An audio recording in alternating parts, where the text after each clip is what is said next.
Jenderal TNI Gatot Nurmantio menjabat Panglima TNI menggantikan Jenderal TNI Dr. Muldoko di depan pasukan TNI dari unsur darat, laut, dan udara serta PNS TNI dalam upacara serah terima jabatan di lapangan Plaza Mabes TNI Cilangkap, Jakarta Timur, Selasa 14 Juli 2015. Secara resmi, tongkat komando Panglima TNI telah diserahkan kepada Jenderal TNI Gatot Nurmantio.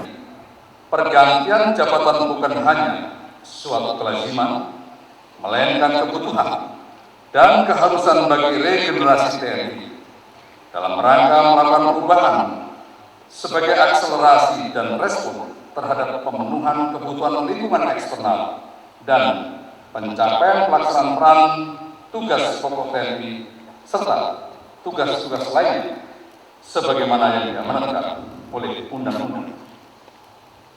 Untuk itu, dengan segala kapasitas dan kepemimpinan yang dimiliki dan berangkat dari kemajuan TNI yang telah dicapai, saya percaya Jenderal TNI Gatot Nurmantio akan dapat berbuat lebih baik dalam menjadikan TNI lebih profesional, modern, solid, militer, lebih sejahtera, dan lebih dicintai rakyat sebagai suatu indikator adanya kemajuan pembangunan tentara nasional Indonesia.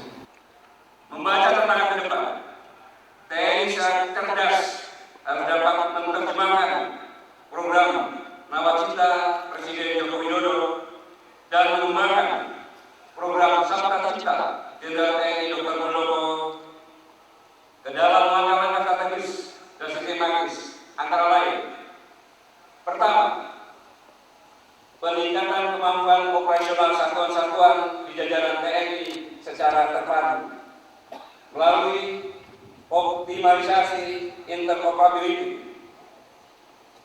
kekuatan TNI Angkatan Darat, laut, dan udara. Pada sisi yang sama, peningkatan kemampuan operasional TNI diarahkan guna membangun keseimbangan dan membangun kerjasama latihan dengan negara-negara sahabat sebagai bagian dari upaya menjaga stabilitas keamanan kawasan.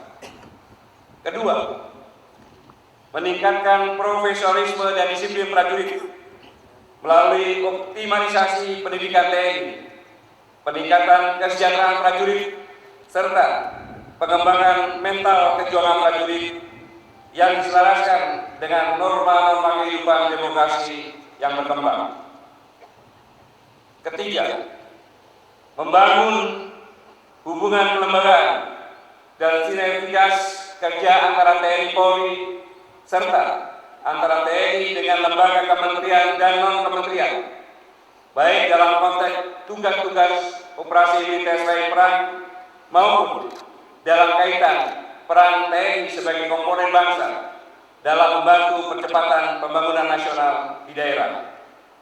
Hadir dalam upacara serah terima jabatan Panglima TNI antara lain mantan Wakil Presiden RI Jenderal Purnawirawan Trisutrisno, para pimpinan lembaga tinggi negara, para menteri dan Kapolri, Kepala BIN Sutioso, para kepala staf angkatan, dan para duta besar negara sahabat.